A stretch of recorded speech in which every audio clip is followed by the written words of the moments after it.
Hi everyone, welcome back to this channel with me Olga Maiti, nutrition fitness trainer and a life coach, and today I have come with another fitness topic. Today's topic is how you can run for long. Okay, so here in this video I am going to tell you the three main reasons and main points there that will help you to run for long. Okay, so keep watching this video till the end.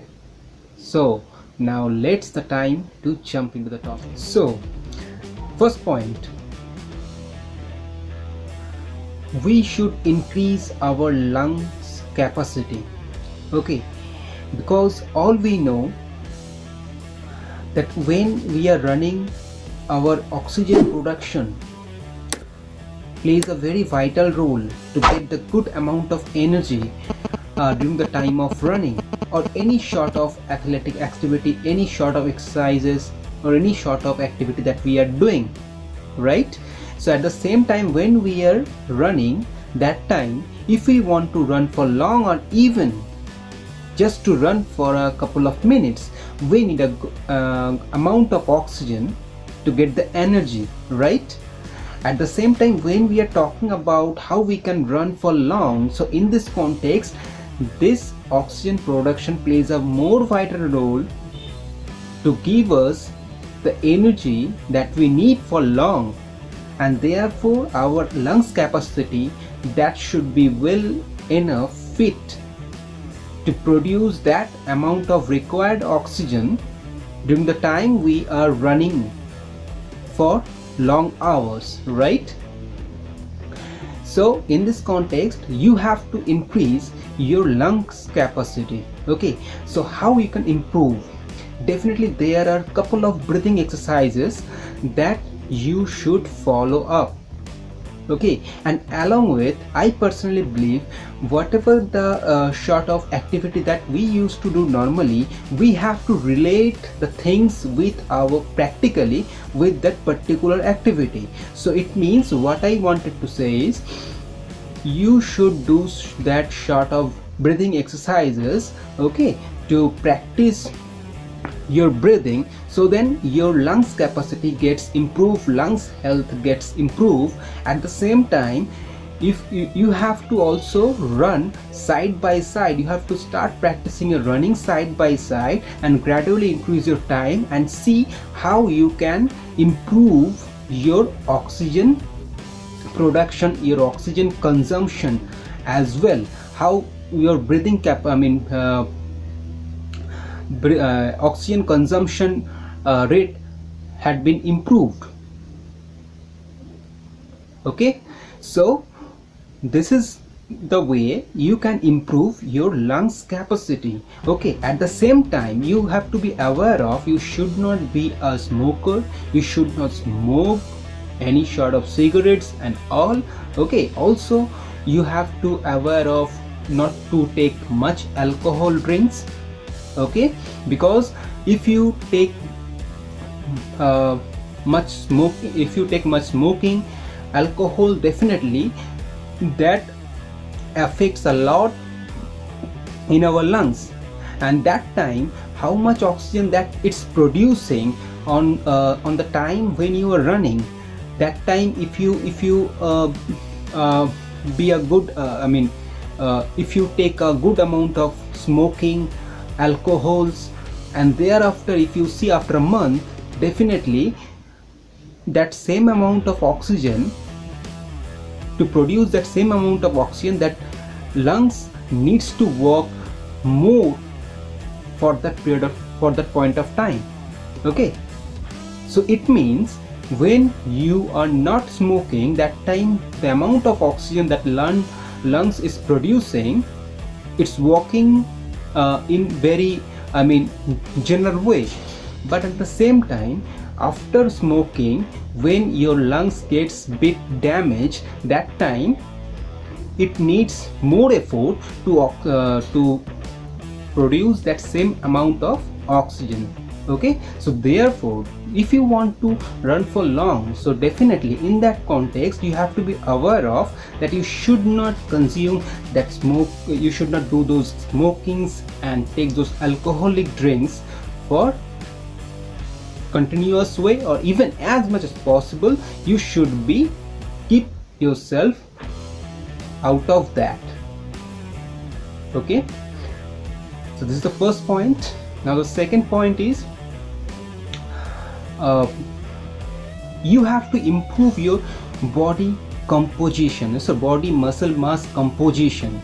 Okay, so definitely your body composition, if it gets improved, your balance gets improved, and body composition basically gets improved, it means you have to come out with a neutral posture, right? So neutral posture, how it helps? Neutral posture, it means you have to fight less with the gravity, okay, to maintain your balance, so then you will be free to do your activity. So in that context, definitely if your body composition, if your body muscle mass composition gets improved, and here the main thing is that if you are runner, if you are marathoner, whatever you are, definitely body I mean to say, definitely those are the runners, marathoners, they needs to walk their legs most of the time, but it doesn't mean that we have to strengthen our legs muscles only. Okay, so body composition, it means you have to fit your other parts muscles and strengthen those muscles as well. Okay, so now thereafter you can come out with the good shape of body, and you can come out with the neutral posture. Okay, so then definitely the way you can balance yourself, this will be more in control. Okay, so this body composition, how it helps you? This body composition helps you to make a smooth impact when you are running, and along with your body composition, the smooth impact is very important. So when this body composition gets improved, that smooth impact gets improved. And why this smooth impact is very important to for long running? Because of if you make a hard impact, so definitely in that context your muscles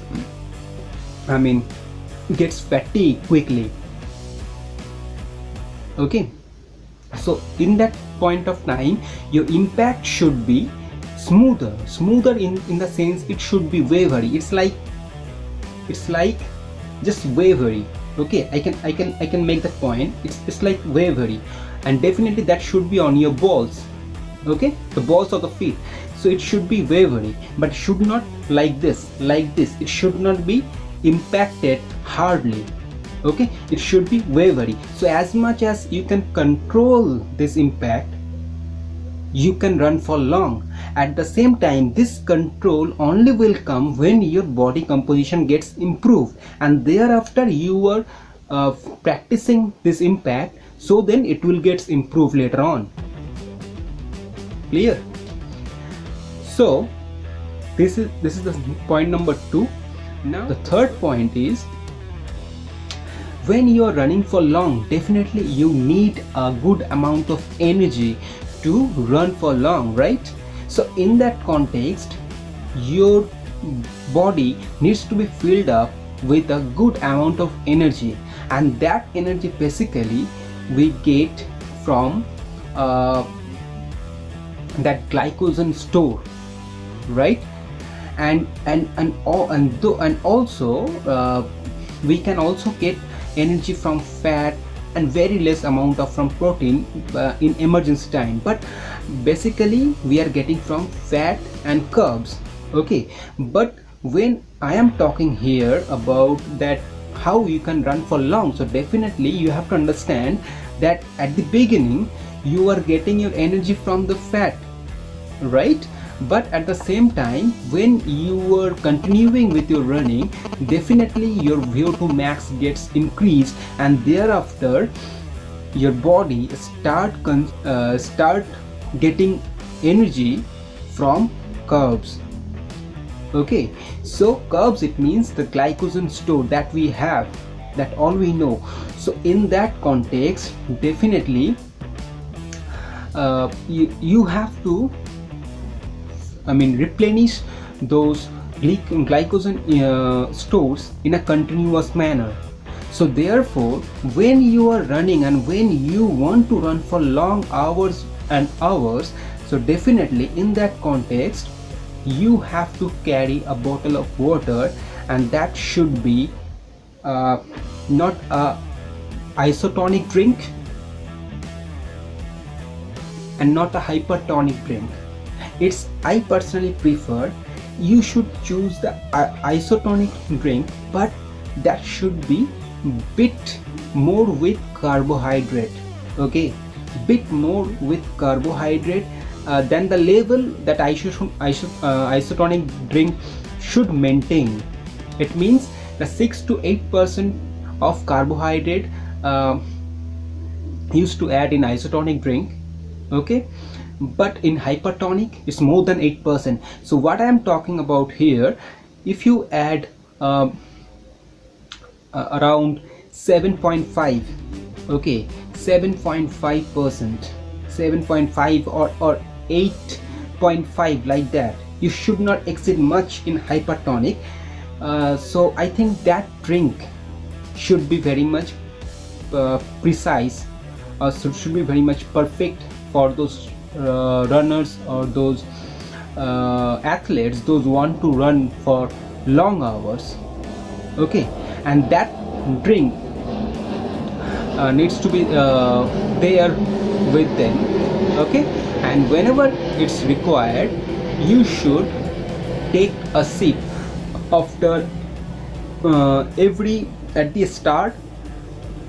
In first 1 hour, you can take after half an hour, but at the same time after an hour you should start taking the drink for a single sip after every 10 to 15 minutes. Okay, and start replenish your glycogen store, so then you can get the continuous energy to run for long. Okay, and why I suggested that you should take that not particularly hypertonic isotonic drink, and also not particularly hypertonic drink, take in between a bit, because you are not a sprinter.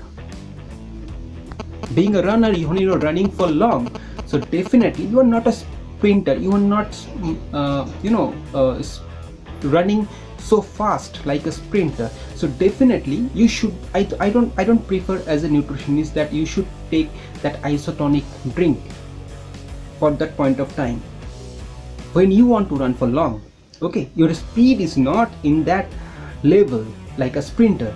So in that point, at the same time, you need energy. So if you take that particular isotonic drink, it will just, as I experienced, it will just give you an instant energy and go away. So when I am talking about that you should take a sip within not within, actually after 10 to 15 minutes. So it means when you take that a sip of water, isotonic or hypertonic drinks in between one that I have mentioned, so that needs to be give you energy for more, for 10 to 15 minutes later on, till you are taking another sip. Okay, no? So that the way the circle needs to work, so you feel that good amount of energy for continuous way, and you can run easily for long. Okay, at the same time, if I tell you that you should go with hypertonic one, so definitely this will be very much late to come. Actually, definitely, hypertonic drink gives you a slow service of energy. So definitely that time body doesn't need that much slow pace. It needs bit quick energy for that point of time, but it should not be so quick like isotonic. Okay, so I prefer you should go with that one. Okay, so that's all from this video. I think this 3 point that I made, that is very much clear, make you very clear with a good concept that when you are running and when you are planning to run for long, so definitely you should focus on these 3 points and prepare yourself in these 3 points. So definitely this will help you to run for long.